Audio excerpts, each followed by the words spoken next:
एक बार की बात है, एक जंगल में जो कई जादुई प्राणियों का घर था, लिली नाम की एक छोटी पिक्सी परी रहती थी।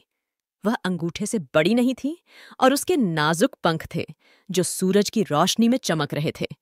वह एक छोटे से फूलों के घर में रहती थी जिसे उसने खुद बनाया था। वह सुंदर फूलों और पौधों से घिरा हुआ था जिनकी वह बड़े प्यार और ध्यान से देखभाल करती थी। लिली एक दयालु और सौम्य परी थी जिसे जरूरतमंद लोगों की मदद करना पसंद था।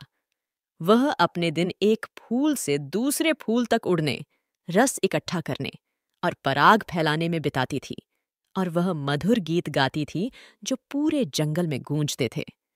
उसका संगीत इतना सुंदर था कि जंगल के अन्य प्राणी उसकी आवाज से मंत्रमुग्ध होकर रुक जाते और सुनने लगते।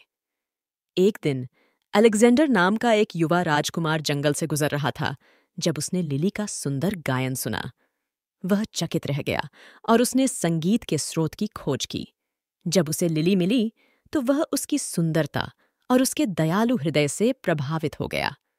उन्होंने घंटों बातें की और राजकुमार को जंगल के जादू और वहां रहने वाले प्राणियों के बारे में पता चला। वह मोहित हो गया और उसने वापस आकर लिली से दोबारा मिलने का वादा किया। जैसे जैसे दिन बीतते गए, अलेक्जेंडर अधिक से अधिक बार लिली से मिलने जाने लगा। वे बातें करने और गाने में घंटों बिताते थे और राजकुमार को उस नन्ही परी से प्यार होने लगा। लिली पहले तो शर्मीली थी, लेकिन जल्द ही उसे एहसास हुआ कि उसके मन में भी राजकुमार के लिए भावनाएं हैं। वे अविभाज्य हो गए और वे अक्सर एक साथ साहसिक यात्रा पर जाते थे, जंगल की खोज करते थे और नई चीजों की खोज करते थे। हालांकि हर कोई उनकी दोस्ती से खुश नहीं था। परियों की रानी, जो जंगल पर शासन करती थी, राजकुमार के साथ लिली के घनिष्ठ संबंध से ईर्ष्या करती थी। उसने छोटी पिक्सी को अपनी शक्ति और अधिकार के लिए खतरे के रूप में देखा और उसने कार्रवाई करने का फैसला किया। एक दिन जब सिकंदर दूर था, परियों की रानी ने लिली को पकड़ने के लिए अपने गुर्गों को भेजा। वे उसे रानी के महल में ले गए, जहां उसे कैद कर लिया गया और उसके साथ क्रूर व्यवहार किया गया। परियों की रानी ने लिली को धमकी देते हुए कहा कि अगर वह राजकुमार से दूर नहीं रहेगी तो उसे कड़ी सजा दी जाएगी। लिली का दिल टूट गया था। उसे राजकुमार की बहुत याद आती थी और वह वापस जंगल में अपने फूलों और अपने दोस्तों से घिरी रहना चाहती थी। वह जानती थी कि उसे भागने और अपने घर लौटने का रास्ता खोजना होगा, लेकिन उसे डर था कि परियों की रानी उसे पकड़ लेगी। दिन हफ्तों में बदल गए और लिली और भी कमजोर हो गई। वह ठंडी और भूखी थी और उसके पंख सूखने लगे थे। उसने कभी भी बच निकलने की आशा छोड़ दी थी और उसने सोचा कि वह महल में ही मर जाएगी। लेकिन एक दिन जब परियों की रानी दूर थी, लिली को एक परिचित आवाज सुनाई दी। यह अलेक्जेंडर था, जो उसे बचाने आया था। वह महल में चुपचाप घुस गया था और वह अपने साथ एक छोटी सी चाबी लाया था जो उसे मिली थी। उसने लिली की जेल का ताला खोल दिया और वे एक साथ महल से भाग गए। जैसे ही वे जंगल से भागे, रानी के गुर्गों ने उनका पीछा किया, लेकिन सिकंदर बहादुर और मजबूत था और उसने उनका मुकाबला किया।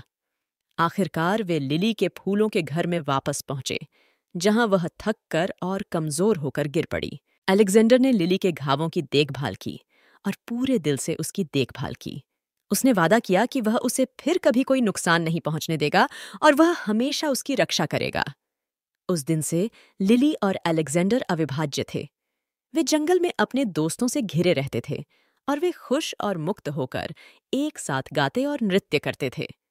और परियों की रानी, उसे एहसास हुआ कि सच्चा प्यार किसी भी जादू से अधिक शक्तिशाली है, और उसने दोनों को हमेशा एक साथ खुश और संतुष्ट रहने की अनुमति दी। और इस तरह नन्ही पिक्सी परी और राजकुमार हमेशा खुश रहे। उनका प्यार और दोस्ती उन सभी को प्रेरित करती थी जो उन्हें जानते थे। जंगल लिली के गीतों के मधुर संगीत और अलेक्जेंडर की हंसी की आवाज से भर गया, और जब भी जंगल में किसी को मदद की जरूरत होती, लिली और अलेक्जेंडर मदद के लिए वहां मौजूद होते थे। वर्षों बीत गए और राजकुमार और परी एक साथ रहे। एक बार भी एक दूसरे के प्रति अपने प्यार और समर्पण को नहीं भूले। वे एक साथ बूढ़े हो गए और जैसे जैसे उनके शरीर कमजोर होते गए, उनका प्यार और भी मजबूत होता गया। यदि आपको मेरी यह कहानी पसंद आई है तो आप मेरे चैनल को सब्सक्राइब करके वीडियो को लाइक शेयर करें। अगर आप अपने और अपने प्यार के लिए कहानी लिखवाना चाहते हैं, प्यारा सा एक कमेंट जरूर करें। Thanks for watching. Like, subscribe and share. Visit our channel for new, interesting, more video Thunder Story. Happy ending.